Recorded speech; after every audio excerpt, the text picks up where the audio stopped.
আল্লাহর নবী বিশ্ব নবী ডেকে বলেন, এরে পৃথিবীর মানুষ, সুবহানাল্লাহ বলেন, সুবহানাল্লাহ, আলহামদুলিল্লাহ, লা ইলাহা ইল্লাল্লাহ। হাদিসের শব্দ থেকে বলছি, সরকারে দো আলম নবী বলেন, এই তাসবিহগুলো যারা পাঠ করলে তারা যেন হীনমন্য না হয়। বিশ্ব নবী ডেকে বলেন, এই তাসবিহগুলো যারা পড়ে, আসমান ও জমিনের মধ্যে যত ফাঁকা জায়গা আছে সব ফাঁকা জায়গাগুলো পূর্ণ হয়ে যায়। সুবহানাল্লাহ, জোরে কন। আল্লাহর নবী আরো বলেন, এর এলাকার মুসলমান, আপনি আমি যখন সুবহানাল্লাহর আওয়াজ দিলাম, জান্নাতে আমার আপনার জন্য একটা গাছ রোপণ হয়ে গেল। সুবহানাল্লাহ, জোরে কন। জান্নাতে একটা গাছ লাগানো হয়ে গেল। যতবার সুবহানাল্লাহ বলবেন ততবারের বিনিময়ে আল্লাহ পাক আপনার নামে একটা গাছ বরাদ্দ করে দিল। আমরা নবীজিকে জিজ্ঞাসা করলাম, ও গো নবী, জান্নাতে গাছ দেয়া কি করব? কয়, জান্নাতে গাছের দরকার আছে, জান্নাতে ফলের দরকার আছে। সুবহানাল্লাহ, জোরে বলেন। সেই গাছটা কত বড় হবে জানেন? নবী আমার ডেকে বলেন, এর উম্মত, তুমি যে সুবহানাল্লাহর আওয়াজ দিলা, তোমার এই সুবহানাল্লাহর আওয়াজের কারণে আরশের মালিক জান্নাতে তোমার জন্য একটা গাছ লাগায় দিল। এই গাছটা কত বড় হবে জানো? এই গাছের এক প্রান্ত থেকে নিয়ে আর এক প্রান্ত পর্যন্ত যদি একটা দ্রুতগামী ঘোড়া ৭০,০০০ বছর দৌড়ায়, তাও এক প্রান্ত থেকে নিয়ে অপর প্রান্ত পর্যন্ত দৌড়া শেষ করতে পারবে না। চিল্লায় বলেন সুবহানাল্লাহ। সুবহানাল্লাহ বলতে রাজি আছেন তো সবাই ইনশাআল্লাহ? মুসলমান ভাইয়েরা আমার, এটা আমার আলোচনার বিষয় নয়, এটা এই জন্য বললাম যাতে করে আপনারা সুবহানাল্লাহ আলহামদুলিল্লাহ বলতে অ্যাক্টিভ থাকেন। আলোচনা আমি করতেছিলাম, নবীজি বলেন, ইন্নী উহিব্বুল আরাবা লিসালাসিন, আমি আরবি ভাষাকে ভালোবাসি ৩ কারণে। ১ নাম্বার, ইন্নী আরাবিয়ুন, আল্লাহর নবী বলেন আমি আরবি। সুবহানাল্লাহ, জোরে কন। নবীজি কি আরবি দেশে আসছে না? বলেন, মুরব্বীরা বলেন। নবীজি আরবের দেশে আসছেন, জাজিরাতুল আরব, ওদের মাতৃভাষা আরবি। নবীজি বলেন, আল্লাহ যেহেতু আমাকে আরবি দেশে পাঠিয়েছেন, ভাষাগতভাবে আমি আরবি, আর প্রত্যেক জাতি তার মাতৃভাষাকে ভালোবাসে, ঠিক কিনা জোরে বলেন। আমরা আমাদের বাংলা ভাষাকে ভালোবাসি কি বাসি না? বাসি, মানে আমরা আমাদের ভাষা রক্ষার জন্য জীবন দিতে পারি। কথা কন না? আমরা আমাদের ভাষা রক্ষার জন্য কি করতে পারি? জীবনও দিতে পারি। কেন? আমরা আমাদের মাতৃভাষাকে ভালোবাসি। নবীজি মাতৃভাষার গুরুত্ব দিলেন। এক শ্রেণীর লোক আমাদের সমাজে আছে যারা বলে হুজুররা মাতৃভাষার দাম দেয় না, মূল্যায়ন করে না। আমি তাদেরকে বলতে চাই, হুজুররা যদি মাতৃভাষার মূল্য না দেয় তাহলে দেশে কে? কথা কন। এই যে এখান থেকে হাদিস, নবীজি তার মাতৃভাষার মূল্যায়ন দিতে গিয়ে তিনি বলছেন, ইন্নী আরাবিয়ুন, ১ নাম্বার, আমি আরবিকে ভালোবাসি কারণ আমার মাতৃভাষা আরবি। সুবহানাল্লাহ, জোরে কন।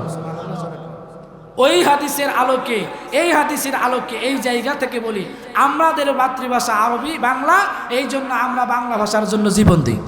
কথা কন। আল্লাহর নবী ডেকে বলেন, এর এলাকার মুসলমান, আমি আরবি, এই জন্য আমি আরবিকে ভালোবাসি। ২ নাম্বার কারণ, আল্লাহর নবী বলেন, ওয়া কালামুল জান্নাতি আরাবিয়্যুন, জান্নাতের ভাষা আরবি। জান্নাতের ভাষা কি? জোরে বলেন।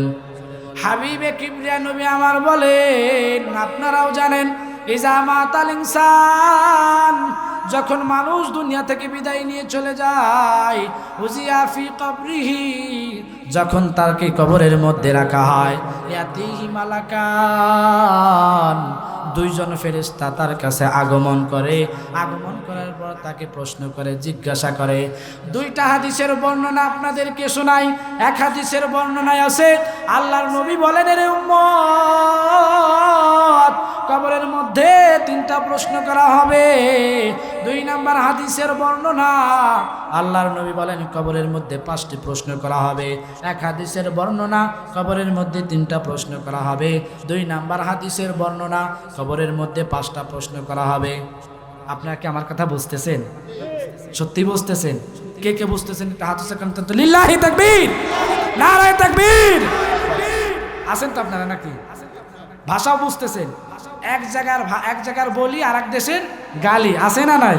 এই জন্য আপনারা আমার ভাষা বুঝতেছেন কিনা এটাও তো আমার বুঝতে হবে। বুঝতেছেন তো সবাই? হাবিবে কিবরিয়া নবী আমার ডেকে বললেন, এরে উম্মত, যখন আমি আপনি দুনিয়া থেকে বিদায় নিয়ে চলে যাব, কবরের মধ্যে রাখা হবে, রে মুসলমান, ইয়াতিহি মালাকান, দুইজন ফেরেশতা আগমন করবেন। দুইটা হাদিসের বর্ণনা, এক নাম্বার বর্ণনা 3টা সওয়াল করা হবে, 3টা প্রশ্ন করা হবে। 2 নাম্বার হাদিসের বর্ণনা 5টা প্রশ্ন করা হবে। 5টা বাদ দেন, 3টার হাদিস আগে ধরেন।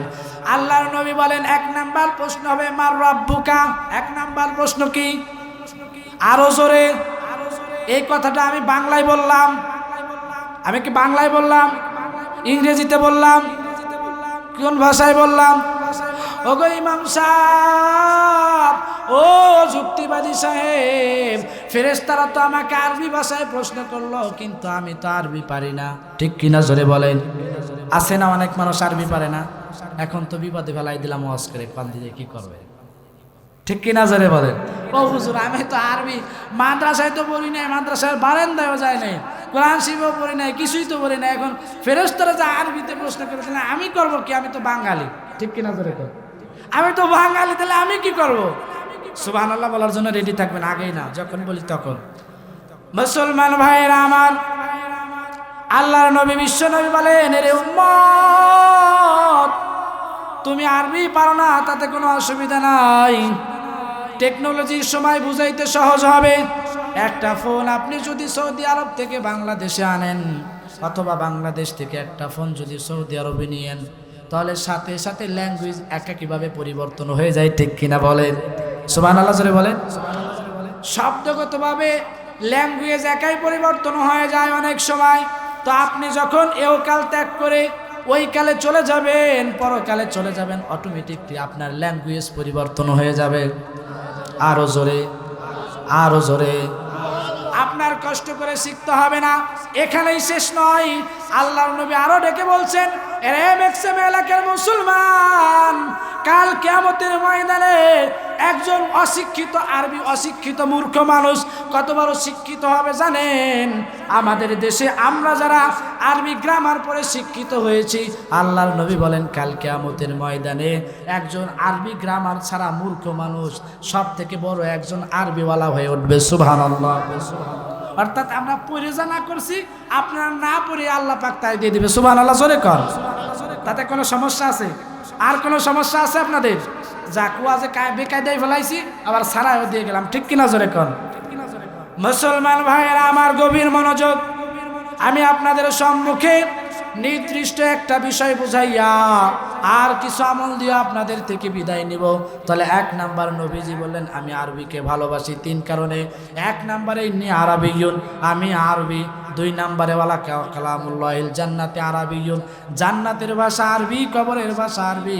কবরে যাওয়ার মধ্যে ফেরেশতারা যে প্রথম প্রশ্নটা করবে, মার রব্বুকা, তোমার রব কি?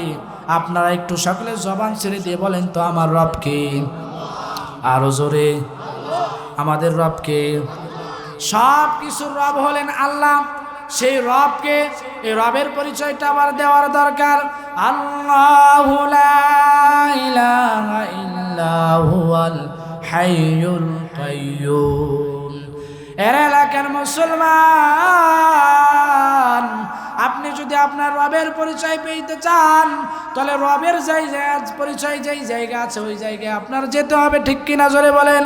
এরে মুসলমান, কবি বলেন, এরে পৃথিবীর মানুষ, তেলের দোকানে গেলে তেল পাওয়া যায়, কাঁচা মরিচের দোকানে গেলে কাঁচা মরিচ পাওয়া যায়, মাছ বাজারে গেলে মাছ পাওয়া যায়, সবজির দোকানে গেলে সবজি পাওয়া যায়। আল্লাহকে কোথায় পাওয়া যায়? রবকে কোথায় পাওয়া যায়? যেই জায়গায় কোরআন ও হাদিসের আলোচনা করা হয়, যেই জায়গায় কোরআন শিক্ষা দেওয়া হয়, ওই জায়গায় গেলে রবকে পাওয়া যায়। ঠিক কিনা জোরে বলেন? এরে মুসলমান, সেই রবের পরিচয় আমাদের দরকার। রবকে, রব হলেন তিনি যিনি আমাদের জীবনদাতা, কথা কন না, যিনি আমাদের পালন কর্তা, যিনি আমাদের রিজিক দাতা, যিনি আমাদের হায়াত দাতা, যিনি আমাদের মৌত দাতা, যিনি আমাদের বিধান দাতা। তিনি কে? আমাদের বিধানদাতা কে? নাকি মানুষের কোনো বিধান? কার বিধান? এই বিধান পাঠিয়েছেন কে? জোরে বলেন কে? এই বিধান পাঠিয়েছেন আল্লাহ। বড় দুঃখ, বড় আফসোস আর ভারাক্রান্ত হৃদয় নিয়ে আপনাদেরকে বলতে হচ্ছে, এই কোরআনকে আল্লাহ পাক এই জমিনে এই জন্য প্রেরণ করেছিলেন যে আমরা মসজিদে বসে বসে তেলাওয়াত করব, মাদ্রাসায় বসে বসে তেলাওয়াত করব। আপনার এই ম্যাকসেমা এলাকায় একজন লোক মারা যাবে, তার শিয়রে বসে তেলাওয়াত করব।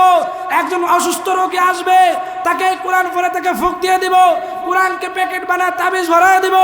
না না মুসলমান না, এই কোরআন আল্লাহর জমিনে এই জন্য নাজিল করে নাই। আল্লাহ পাক এই সীমানে এই জমিনে নাজিল করেছেন এই কোরআন দিয়ে জমিন পরিচালনা করার জন্য। ঠিক কিনা জোরে বলেন লিল্লাহি তাকবীর। রাগ করলেন? কারোর বিরুদ্ধে বলছি? কথা কন না। কারোর বিরুদ্ধে বলছি? কারো বিরুদ্ধে বলি নাই। আল্লাহ বলছেন এই কোরআন মানতে হবে, কোরআন বুঝতে হবে। কোরআন দিয়ে পারিবারিক থেকে নিয়ে রাষ্ট্র পর্যন্ত আইনদাতা যেহেতু আমি আল্লাহ, জমিনের মালিক আমি আল্লাহ, আসমানের মালিক আমি আল্লাহ, এই পৃথিবীতে যা আছে সব কিছু রব যেহেতু আমার আপনার, তিনি একজন। অতএব আল্লাহর জমিন পরিচালিত হবে আল্লাহর কোরআন দিয়ে। সমস্যা আছে? সমস্যা থাকতে পারে। আমাদের সমাজের এক শ্রেণীর মানুষ থাকতে পারে যার গায়ে অ্যালার্জি আছে, অ্যালার্জিওয়ালা মানুষ থাকতে পারে, বেগুন দেখলে তার গায়ে চুলকায়। কথা কয় না? বেগুন দেখলে তার গায়ে চুলকায়, কোরআন দেখলে তার গায়ে একটু চুলকাবে, কারণ তার গায়ে তো অ্যালার্জি। কথা কন না? খেয়াল, তার গায়ে কি অ্যালার্জি? কারণ এই কোরআন যদি খোদার সংসদে যায়, এই কোরআন যদি বাংলাদেশের পার্লামেন্টে যায়, ও ভালো করেই জানে সুদ খাওয়া যাবে না, ঘুষ খাওয়া যাবে না, জুলুম করা যাবে না, অন্যায় করা যাবে না, অবৈধ রাস্তাঘাট মারা যাবে না, এমনকি মসজিদের টয়লেটও মারা যাবে না। ঠিক কিনা জোরে বলেন? আমি কয়েকদিন আগে গিয়েছিলাম সালতা নগরকান্দা। এই সালতা নগরকান্দা কত নাম্বার আসন? 2। আমাদের এই মধুখালী, বোয়ালমারি, আলফাডাঙ্গা, ফরিদপুর 1, আর ওখানে হলো 2 সালতা নগরকান্দা। তো সালতা নগরকান্দার আমাদের এই ফরিদপুর জেলার এপারে সবচেয়ে বড় আলেম, বিজ্ঞ আলেম আল্লামা শাহ আকরাম আলী সাহেব দামাত বারকাতুম আলিয়া, উনি ওই জায়গায় দাঁড়িয়েছে। তো যিনারা বক্তব্য দিচ্ছেন, বিপরীত যিনারা রয়েছেন, ওনারা বলতেছেন যে উনি একজন আল্লাহওয়ালা মানুষ। এই কথা সঠিক, সুবহানাল্লাহ জোরে কর। উনি আল্লাহওয়ালা মানুষ, এই কথা সঠিক। বুজুর্গ মানুষ, এই কথাও সঠিক। উনি যেটা বলতেছে এটাও সঠিক, কিন্তু তারপরে উনার মতো লোকের এই জায়গায় আসা ঠিক হয় নাই। কেন? উনিই বলতেছে এই জায়গা তো 2 নাম্বারে কারবারের লেনদেন আছে, উনি হুজুর মানুষে কিভাবে করবে? ঠিক কিনা জোরে বলে? তা আমি বুঝতে পারলাম যে আসলে এই কোরআনটাকে ওই জায়গায় কেন নিতে চায় না। কথা কন না? কারণ জানে কোরআন যদি ওই জায়গায় যায় তাহলে 2 নাম্বারে করা যাবে না। ঠিক কিনা জোরে বলেন? মুসলমান ভাইয়েরা আমার, রাগ করলেন? কারো বিরুদ্ধে বললাম? যাইতে দিবে তো আমাকে নাকি?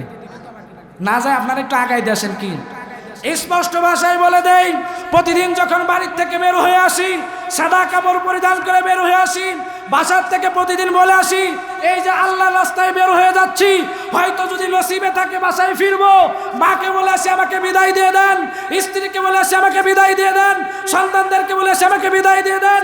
এই চলে যাচ্ছি কোরআনের ময়দানে, কোরআনের কথা বলবো।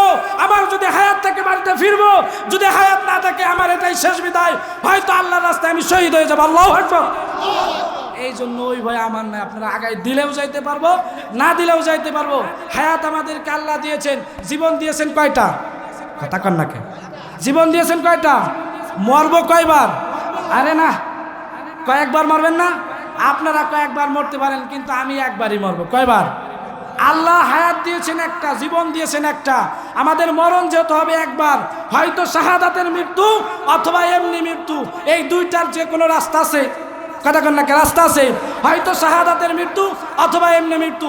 মৃত্যু যেহেতু আমি বরণ করবই, আমি চাই খোদার রাস্তায় শাহাদাত বরণ করি। আল্লাহু আকবার। আবু দাউদ শরীফ 2য় খণ্ডের হাদিস, নবীজি বলছেন যার দিলে শাহাদাতের তামান্না থাকবে না। আবু দাউদ শরীফ 2য় খণ্ড খুলেন, কিতাবুল জিহাদ 6 বছর যাবত পড়ায়। আল্লাহর নবী বলছেন যার দিলে শাহাদাতের তামান্না থাকবে না, ও যদি এমনি মারা যায় তাহলে এমনি বললো না, মুনাফিক হয়ে বললো আমি রসুলের দেখার বিষয় না। ওই হাদিস যেই দিন থেকে পড়ছি আর পড়াইছি, সেই দিন থেকে শাহাদাতের তামান্না নিয়ে ঘুরি। এই যে বের হলাম, হয়তো আল্লাহর রাস্তায় শহীদ হব অথবা গাজী হব। আল্লাহু আকবার। আপনারা কি শহীদ হতে চান? আল্লাহর জমিনে এলায় কালিমাতুল্লাহর জন্য, আল্লাহর জমিনে আল্লাহর বিধান বাস্তবায়ন করার জন্য আমরা রাজি আছি তো ইনশাআল্লাহ? কারা কারা হাত উচ্চারণ করেন? লিল্লাহি তাকবীর, নারায়ে তাকবীর। হাত নামান। গরম হয়ে গেল নাকি? বেশি গরম কথা বলে ফেলছি, জায়গা বলে ফেলছি তো মাফ করে দিন, আর কি করা। হ্যাঁ বলাই নাই। আল্লাহু আকবার। মুসলমান ভাইয়েরা আমার, যেই কথাটা আপনাদেরকে বলতেছিলাম, 2 নাম্বার কবরের মধ্যে 1 নাম্বার প্রশ্ন হলো, আল্লাহর নবী বলছেন ফেরেশতারা জিজ্ঞাসা করবে মার রব্বুকা, তোমার রবকে। মনে আছে? জায়গা ঠিক রাখেন, কিন্তু ওয়াজ যেখানেই যাক জায়গা ঠিক রাখেন। তোমার রবকে, আমাদের রবকে। এই জায়গা থেকে আমরা পরিষ্কার বলে দিচ্ছি আমাদের রব আল্লাহ, কিন্তু মৃত্যুবরণ করার পরে নিজে ইচ্ছাই তো বলতে পারবো না। কিভাবে বলতে হবে তাহলে? ওই রবকে যদি আমি আপনি চিনি, ওই রবকে যদি আমি আপনি মানি, রবের বিধান যদি পালন করি আর বাস্তবায়ন করি, তাহলেই সে না আপনার রবের কথা বলতে পারবো। ঠিক কিনা জোরে বলি? রবকে তো চিনতে হবে, মানতে হবে, বুঝতে হবে। রবকে নিয়ে আপনার কবর পর্যন্ত যেতে হবে, তাহলে সে না আপনি রবের পরিচয় দিবেন। এখন তো আপনি মুখস্থ বললেন, ঠিক কি না জোরে বল? এখন তো আমাদের মুখস্থ আছে, কারণ সবাই আমরা জানি যে আমাদের রব হলেন আল্লাহ। 2 নাম্বার প্রশ্ন, মান নবিয়ুকা, তোমার নবীকে।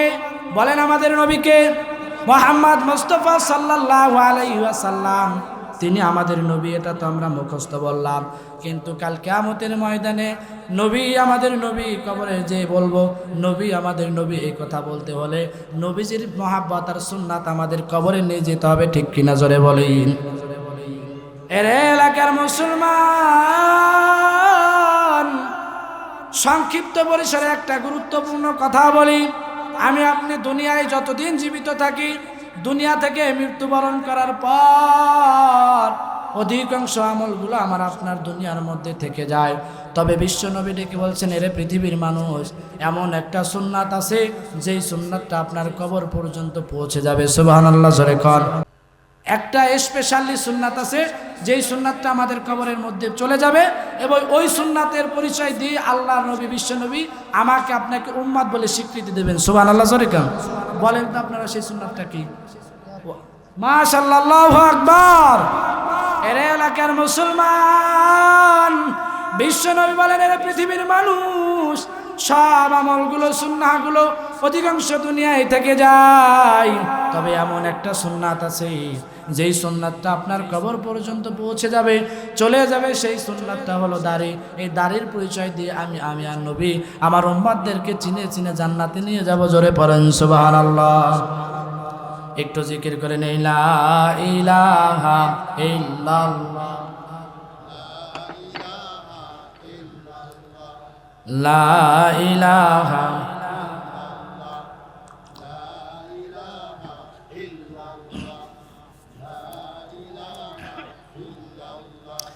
লা ইলাহা ইল্লাল্লাহ মুহাম্মাদুর রাসূলুল্লাহ। জোরে বলেন সাল্লাল্লাহু আলাইহি ওয়াসাল্লাম। মুসলমান ভাইয়েরা আমার, পর্দার অন্তরালে লুকিয়ে থাকা সম্মানিত মা ও বোনেরা, গভীর মনোযোগ দিয়ে শোনেন। 2 নাম্বার প্রশ্ন, নবীজিকে তখন আমাদের বলতে হবে মুহাম্মদ আমাদের নবী। এটা মুখস্থ বলা যাবে না। নবীজির প্রেম আর মহব্বত আমাদেরকে কবরে নিয়ে যেতে হবে। ঠিক কিনা জোরে বলেন? চলেন নবীজির মহব্বতের একটা হাদিস আপনাদের কি শোনাই। আল্লাহর নবী, বিশ্ব নবী মক্কাতুল মুকাররমায় অবস্থান করছেন। ওই দিক দিয়ে একজন বেদুইন, যার নাম হাদিসের কিতাবের মধ্যে এসেছে, সেই লোকটা আল্লাহ রসুলের মহব্বতে পড়ে গেল, ভালোবাসায় পড়ে গেল, অথচ সে এখনো ইসলাম গ্রহণ করে নাই। আল্লাহর নবীজিকে শুধু শুনে শুনে মহব্বত করেছে। সুবহানাল্লাহ জোরে বলেন। হযরতে বেলাল হাবশীর নাম আপনারা শুনেছেন। হযরতে বেলাল হাবশী দেশের মানুষ। হাবশী দেশের মানুষ অত্যন্ত কালো হয়, কুৎসিত হয়। এখনো আমি দেখেছি দাওয়াত ও তাবলীগে হাবশী দেশের মানুষ এসেছিল, ওনাদের সাথে সময় দিয়েছি, দেখেছি কালো, কুৎসিত কালো। আজ থেকে 1500 বছর আগের কথা, আর এখন বর্তমান আধুনিক প্রযুক্তির সময়ে 1500 মানুষের পরের কথা। এখনকার মানুষগুলোই যদি দেখতে এত কালো হয়, না জানে আজ থেকে আরো 1500 বছর আগের মানুষগুলো দেখতে কেমন ছিল। ঠিক কিনা জোরে বলেন? হাবশী দেশের এই মানুষটা হযরতে বেলাল, গোলামের ঘরের গোলাম, বাবাও ছিল গোলাম, নিজেও ছিল গোলাম। উমাইয়া ইবনে খালফের গোলাম। ইতিহাস লম্বা হয়ে যাবে, বর্ণনা ওই দিকে যাব না। হ্যাঁ, উমাইয়া ইবনে খালফের গোলাম ছিলেন। পর্যায়ক্রমে নবীজি তাকে ছাড়িয়ে আনলেন। নবীজির মহাব্বত আর ভালোবাসায় এমনভাবে পড়ে গেল, যখন নবীজি মেরাজ করতে গেলেন, মেরাজ করতে গিয়ে দেখলেন জান্নাতের মধ্যে পায়ের আওয়াজ পাওয়া যায়। জিবরাইল আমিনকে জিজ্ঞাসা করলেন, ওগো ভাই জিবরাইল, জান্নাতের মধ্যে হাঁটার আওয়াজ পাওয়া যায়। জিবরাইল আমিন বললেন, এটা আর কোনো সাহাবী নয়, আপনার প্রিয় সাহাবী হযরত বেলালের। জোরে বলেন সুবহানাল্লাহ। হযরত বেলাল কি আমল করলো, ওই দিকে গেলে লম্বা হয়ে যাবে। মহাব্বতের কথাটুকু বলি, এই বেলাল আমার আপনার নবী, পেয়ারা নবী, পয়গম্বর কামলিওয়ালা যখন দুনিয়া থেকে বিদায় নিয়ে চলে গেলেন, সমস্ত সাহাবীদের অন্তরে ব্যথা। নবীজি দুনিয়া থেকে বিদায় নিয়ে চলে গেলেন, সকলে ভরাক্রান্ত হৃদয় নিয়ে ঘুরছেন। কিছুদিন পরে হযরতে বেলাল রাদিয়াল্লাহু তাআলা সামানাগুলো গুছায়া, সবরের সামানাগুলো গাট্টি বুকসা গোল করে সাহাবীদের থেকে তিনি বিদায় নিচ্ছেন। ওগো সাথী ভাইরা, আপনি আমাকে একটু বিদায় দেন। আবু বকর, ওমর, উসমান, আলী তেনারা বলছেন, কি ব্যাপার, আপনি মদিনা ছেড়ে চলে যেতে চান কেন? হযরতে বেলাল ডেকে বলেন, এরে মক্কার ও মদিনার লোকেরা,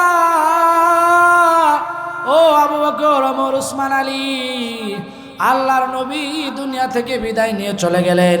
যেই দেশে, যে এলাকায়, যেই শহরে বিশ্ব নবী থাকবেন না, আমি বেলাল ওই শহরে থাকবো না। ঠিক কিনা জোরে বলি? আমাকে বিদায় দেন। ভরাক্রান্ত হৃদয় নিয়ে হযরত বেলাল কান্নায় ভেঙে পড়েছে, আবু বকর কান্নায় ভেঙে পড়েছেন, ওমর, উসমান, আলী কান্নায় ভেঙে পড়েছেন। ও ভাইয়া বেলাল, আপনি কি আল্লাহর নবীকে শুধু একাই ভালোবাসেন নাকি বলেন? আমরা কি আল্লাহর নবীকে ভালোবাসি না? আমরাও তো আল্লাহর নবীকে ভালোবাসি, কিন্তু আপনি এলাকা ছেড়ে চলে যেতে চান কেন? হযরত বেলাল ডেকে বলে, ভাই, আল্লাহর নবীর বিবাহ নিয়ে আপনারা মদিনায় থাকতে পারবেন, কিন্তু আমি বেলাল এই মদিনায় থাকতে পারবো না। এই জন্য আপনারা আমাকে বিদায় দেন, আমি এলাকা ছেড়ে চলে যাব। আল্লাহু আকবার। আলোচনা অনেক লম্বা হয়ে যাবে, সংক্ষেপে বলছি।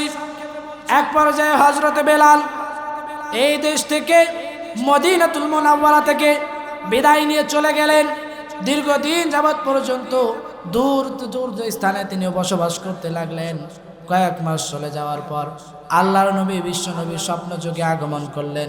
ও বেলাল, কি এমন অন্যায়, কি এমন অপরাধ আমার দ্বারা হয়ে গেল? কি এমন অন্যায় হয়ে গেল? কি হলো আমার সাথে? দীর্ঘদিন যাবৎ তোমার জিয়ারত হয় না, তোমার মোলাকাত হয় না। ও বেলাল, কি ব্যাপার, তুমি মদিনাতুল মুনাওয়ারা ছেড়ে চলে আসলে কেন? আসো আসো, মদিনাতুল মুনাওয়ারায় আসো, তোমার জিয়ারত আমি চাই। জোরে পড়েন সুবহানাল্লাহ। আল্লাহর নবী, বিশ্ব নবী বেলালকে ডাকতেছেন, তোমার জিয়ারতের দরকার। আল্লাহু আকবার। ওগো এলাকার মুসলমান, ওই কথাটাই আপনাদেরকে বুঝাইতেছিলাম। কবরের মধ্যে নবীজি আমাদের লাগবে, তার পরিচয়ে জানার দরকার আছে না নাই? আরো জোরে বলেন, আছে না নাই? হযরত নবী আলাইহিস সালাতু ওয়াস সালাম স্বপ্ন যুগে এসে বললেন, তোমার জিয়ারত আমার দরকার। আর আল্লাহর নবীকে যদি কেউ স্বপ্ন যুগে দেখে, ক্বালান নবী সাল্লাল্লাহু আলাইহি ওয়াসাল্লাম, মান রাআনি ফিল মানামি, আল্লাহর নবী বলেন, এরে ম্যাক্সিমাম এলাকার মুসলমান, যে আমি নবীজিকে স্বপ্ন দেখলো, সে আমাকেই স্বপ্ন দেখলো। জোরে জোরে জোরে। নবীজি বলছেন, যে আমাকে স্বপ্ন দেখলো, সেজন্য আমি নবীজিকেই দেখলো। আল্লাহু আকবার। আর একটু জিকির করে, লা ইলাহা ইল্লাল্লাহ।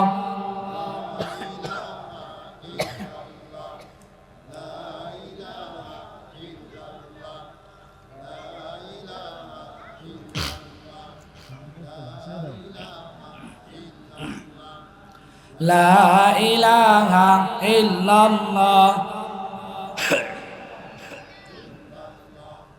লা ইলাহা মুহাম্মাদুর রাসূলুল্লাহ। জয় বলেন সাল্লাল্লাহু। নবীজির আলোচনা আসলে আমি আলোচনা করতে পারি না। আল্লাহু আকবার। নবীজির কথা স্মরণ হয়ে যায়, মনে চায় যদি নবীজির যুগে হতাম, নবীজির মহাব্বত ভালোবাসা সাহাবী যদি আমরা হতে পেতাম, ঠিক কিনা জোরে বলেন, তাহলে নিজেদের জীবনটা বড় ধন্য হয়ে যেত। সাহাবীর মর্যাদা আমরাও পেতাম, বড় ধন্য হয়ে যেতাম। আল্লাহু আকবার। হযরতে বেলাল কি করবেন, নবীজি যেহেতু স্বপ্ন যুগে বলছেন আসতেই হবে, হযরতে বেলাল হাঁটি হাঁটি পা পা চলে আসতেছিলেন মদিনাতুল মুনাওয়ারায়। যখন তিনি আগমন করতেছিলেন সময়টা ছিল সুবহে সাদেক, ফজরের সময় তিনি আগমন করতেছিলেন। আস্তে আস্তে ফজর আযান দিবে এমত অবস্থায় মদিনার মানুষগুলো তাহাজ্জুদের নামাজ পড়ার জন্য উঠেছেন। উঠে দেখেন হযরতে বেলাল আবার মদিনায় আগমন করতেছেন। বলেন আল্লাহু আকবার। লোকেরা বড় আনন্দ হত্যা আত্মহারা হয়ে পড়েছে, নবীজি আগমন করেছেন মানে হযরতে বেলাল আসছেন। কারণ বেলাল যখন আসতো তার কিছুক্ষণ পরেই নবীজি আগমন করতো। সুবহানাল্লাহ জোরে খাও। নবী হযরত বেলাল আজান দিতেন, নবীজি কিছুক্ষণ পরে ইমামতির মুসাল্লায় চলে আসতেন। সাহাবীরা আত্মহারা হয়ে গেছে, হযরতে বেলাল আসছে মানে মনে হয় নবীজি আসবেন। এলাকার মধ্যে সারা পড়ে গেল, কে কোথায় আছেন? হযরতে বেলাল মদিনায় আসছে। আল্লাহু আকবার। হযরতে বেলাল নিজেকে চুপিসারে গুছায়া মদিনায় প্রবেশ করলেন। ফজরের সময় হয়ে গেল, ইমাম সাহেবের দরজায়, মুয়াজ্জিন সাহেবের দরজায় করাঘাত করলেন। মুয়াজ্জিন সাহেব, আমি বেলাল মদিনা থেকে বিদায় নিয়ে চলে গিয়েছিলাম, নবীজি স্বপ্ন যুগে বললেন আসতে, তাই আসলাম। মুয়াজ্জিন সাহেব বলছে, বেলাল আপনি তো মদিনার মসজিদে আজান দিতেন, আপনারা আজানই সবাই শুনতো, আপনারা আজানের পরে নবীজি মদিনায় ইমামতি করতেন মসজিদে নববীতে। আমরা চাই দীর্ঘদিন যাবৎ আমরা আপনারা আজান শুনি না, আজকের ফজরে আজানটা যদি আপনি দিতেন তাহলে আমরা বড় ভাগ্যবান হয়ে যেতাম। সুবহানাল্লাহ জোরে বলেন। ইতিহাস লম্বা হয়ে যাবে, হযরতে বেলাল যদি আজান না দিতেন তাহলে সুবহে সাদেক হইতো না, ফজর হইতো না, ঠিক কিনা জোরে বলেন। এই জন্য আপনি যেহেতু আগমন করেছেন, আজকের ফজরের আজানটা আপনি দিবেন। মুয়াজ্জিন বলার পর হযরতে বেলাল বলেন, না না আমি আজান দিতে পারবো না, কারণ হলো আমি বেলাল আজান দিব কিন্তু আমার নবীজি মদিনায় আসবে না, ইমামতি করবে না, অমন আজান আমি আর দিব না। আল্লাহু আকবার জোরে বলেন। মুসলমান ভাইরা আমার, হযরত বেলালকে মুয়াজ্জিন পিরাপিরি করলেন কিন্তু শুনলেন না। সাহাবায়ে কেরাম কান্না করতে করতে হযরতে বেলালের কাছে চলে আসলেন। আবু বকর আসলেন, ওমর আসলেন, ওসমান আলী আসলেন, সবাই চলে আসলেন। সবাই অনুরোধ করতেছেন আজকের ফজরের আজানটা আপনিই দিবেন, কারোর কথা শুনতেছেন না। প্রতিমধ্যে হযরত সাহাবায়ে কেরাম বললেন আমাদের কথা শুনবে না, কিন্তু নবীজির নাতি হাসান আর হুসাইন উনি যদি বলে তাহলে অবশ্যই মানবে। আল্লাহু আকবার। তোমরা কে কোথায় আসো? হাসান আর হুসাইন কেন? হাসান হুসাইন কেন হলো? যখনই হযরত হাসান আর হুসাইন আগমন করলেন, হযরত বেলালকে ধরলেন, দেখলেন দেখতে দেরি আছে, অমনি ঝাপড়ে ধরলেন। সুবহানাল্লাহ জোরে বলেন। আল্লাহর নবী সাহাবীরা নবীজিকে ধরলেন, বেলাল রাদিয়াল্লাহু তাআলা হাসান আর হুসাইনকে ধরলেন, ধরে পরস্পরে উজারে কান্না করতেছেন। কারণ হলো হাসান আর হুসাইনকে দেখতে হযরত নবী আলাইহিস সালাতু ওয়াস সালামের মনেই হতো সুবহানাল্লাহ। মানে হাসান আর হুসাইনকে দেখলে নবীজির চেহারা, নবীজির আকৃতিটাই ভেসে উঠত। এই জন্য হযরত বেলাল আরো কান্নায় ভেঙে পড়েছেন। মুসলমান ভাইয়েরা আমার, এক পর্যায়ে হাসান হুসাইন বললেন, ও নানার মুয়াজ্জিন, আমরা চাই আজকে ফজরের আজানটা আপনি দেন। আল্লাহু আকবার। মুসলমান ভাইয়েরা আমার, যেহেতু হাসান হুসাইন আবদার করেছেন, নবীজির নাতিরা সকলের কথা প্রত্যাখ্যান করা যায়, কিন্তু হাসান আর হুসাইনের কথা প্রত্যাখ্যান করা যায় না। হযরতে বেলাল কি করবেন? সকলের আবদার রক্ষার জন্য যখনই তিনি আজানের জন্য প্রস্তুতি গ্রহণ করলেন, কয়েকটা শব্দ তিনি অধ্যয়ন করলেন, পাঠ করলেন, বললেন আল্লাহু আকবার, আল্লাহু আকবার। এইভাবে করতে করতে কয়েকটা শব্দ তিনি পাঠ করলেন। যখন তিনি বলতেছিলেন আশহাদু আন্না মুহাম্মাদ, বলেন সাল্লাল্লাহু আলাইহি ওয়াসাল্লাম, হাদিসের মধ্যে এসেছে আশহাদু আন্না মুহাম্মাদ, এই পর্যন্ত তিনি যখনই বলছেন, বলতে দেরি আছে, দাঁড়ানো থেকে বেহুশ হয়ে জমিনে পড়ে যেতে দেরি হয় নাই। আল্লাহু আকবার। মুসলমান ভাইয়েরা আমার, একবার নয়, দুইবার নয়, তিনবার এই অবস্থা হয়েছে। সাহাবায়ে কেরাম বুঝতে পারলেন বেলাল মুহাম্মদুর রাসূলুল্লাহর নাম যখনই আসে তখনই বেহুশ হয়ে পড়ে যায়, হয়তো বেলাল আর আজান দিতে পারবে না। অন্য আরেকজন মুয়াজ্জিনকে দিয়ে আজান কমপ্লিট করাইলেন। ও বেলাল, কি ব্যাপার? মুহাম্মাদের নাম আসলে তুমি আর কোনো কথা কেন বলতে পারো না? হযরতে বেলাল ডেকে বলেন, ও সাহাবী ভাইরা শোনো, যখনই মুহাম্মদুর রাসূলুল্লাহর নাম বলি তখনই সাথে সাথে মুহাম্মদুর রাসূলুল্লাহর স্মৃতি আমার সামনে ভেসে ওঠে। সুবহানাল্লাহ, জোরে বলেন। মুসলমান ভাইরা আমার, আলোচনা লম্বা ছিল, ছোট্ট করে বললাম তো। রাসূলুল্লাহর প্রেম, রাসূলুল্লাহর মহব্বত আর ভালোবাসা নিয়ে কবরে যেতে হবে, যাতে করে কবরে যাওয়ার পর যখন জিজ্ঞাসা করবে মান হাদা রাসূল আল্লাযী বুইসা ফীকুম, তোমাদের সামনে যে প্রেরণ করা হয়েছিল, এই যে দেখা যায় এই লোকটাকে, যদি আমরা রাসূলুল্লাহর মহব্বত আর ভালোবাসা নিয়ে কবরে যেতে পারি, তাহলে উত্তর আমাদেরকে একজন শিখায় দিবেন। তিনি কে? চিল্লায় বলেন, তিনি কে? আমরা অত বলতে পারবো, ঠিক কিনা? জোরে বলেন। 2 নাম্বার প্রশ্ন চলে গেল কবরের। 3 নাম্বার প্রশ্ন হলো মাদ্দিনুকা, তোমার দিন কি? আমাদের দিন কি? সকলে জোরে বলেন, আরো জোরে বলা লাগবে। আমাদের দিন, আমাদের ধর্ম হলো ইসলাম। এটা তো মুখস্থ বললাম, তাহলে কবরের মধ্যে আমি কিভাবে বলবেন? এই দুনিয়ায় থাকা অবস্থায় যদি আপনি দিন মোতাবেক, ইসলাম মোতাবেক চলতে পারেন, জীবন পরিচালনা করতে পারেন, তাহলে মৃত্যুর পরে, ইন্তেকালের পরে আপনি বলতে পারবেন আমাদের ধর্মের নাম কি? জোরে বলেন। এই ইসলাম কি শুধু মসজিদে মানবেন? কথা কোন না কেন? মাদ্রাসায় মানবেন? ওয়াজ মাহফিলে এসে? আপনার পরিবার থেকে নিয়ে রাষ্ট্র পর্যন্ত ইসলাম মানার দরকার আছে না নাই? আরো জোরে বলা লাগবে। আপনারা শুনে থাকবেন, মুফতি আমির হামজার নাম শুনেছেন। উনি এই ঘটনাটা বলছে, ওনার দাদা নাকি ওনার সাথে গল্পটা আলোচনা করেছে, আমি আপনাদেরকে শোনাচ্ছি। এলাকার মধ্যে একজন ধনাঢ্য মানুষ ছিল, যার সন্তানাদি হতো না। দীর্ঘদিন পানি পড়া, তেল পড়া বিভিন্ন তদবির আনার পরে আল্লাহ পাক রব্বুল আলামিন ওই ধনাঢ্য মানুষটাকে একটা কন্যা সন্তান দান করছেন। সুবহানাল্লাহ, জোরে বলেন। কি সন্তান দিয়েছেন? কন্যা। কি সন্তান? কন্যা সন্তান দান করেছে। দীর্ঘদিন পরে কন্যা সন্তান পেয়েছেন, অত্যন্ত খুশি। এলাকার ইমাম সাহেব, এরপরে মাদ্রাসার শিক্ষকগণ তাদেরকে আমন্ত্রণ করেছেন, আপনারা আসেন, আমার কন্যা সন্তান হয়েছে দীর্ঘদিন পরে, আমি অত্যন্ত খুশি। সন্তান আদি হওয়ার পর তাদেরকে সুন্দর নাম রাখতে হয়, ঠিক কিনা? জোরে বলেন। নাম রাখতে হয় না? সুন্দর নাম রাখতে হয়, মাথার চুল ফেলে দিতে হয়, ইসলামের কিছু সুন্নাহ আছে, ঠিক কিনা? জোরে বলেন। এই সুন্নাহ মোতাবেক বলছে, যেহেতু আমার কন্যা সন্তান হয়েছে, আমার তাকে নামকরণ করার দরকার। এলাকার ইমাম সাহেব যিনারা ছিলেন দাওয়াতে এসেছেন, হুজুর আমার এক মেয়েটার একটা সুন্দর দেখে নাম রেখে দেন। তারা সুন্দর দেখে নাম দিল, আপনার মেয়ের নাম হলো দিন। মেয়ের নাম কি? দিন। বলেন, মেয়ের নাম কি? দিন। দিন নামকরণ করে দিলেন। দিন নামকরণ করে দেওয়ার পর